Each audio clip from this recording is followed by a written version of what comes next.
శృతి శృతి మించిలా నన్ను మై మరపించకలా తడబడి తల వంచిలా తలపును అని చేస్తే ఎలా మరేం చెయ్యనే నీతో ఎలా వేగనే నన్ను దాటి వెళ్ళలేవు నిన్ను నువ్వు దాచలేవు ఏమి చెయ్యనయ్యో రామా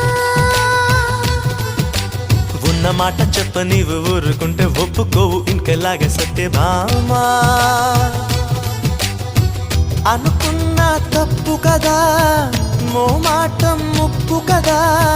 మనసైతే ఉంది కదా మన మాటే వినదు కదా పంతమ్మానుకో భయం దేనికో ఉన్న మాట చెప్ప నీవు ఊరుకుంటే ఒప్పుకోవు ఇంకెలాగే సత్యభామా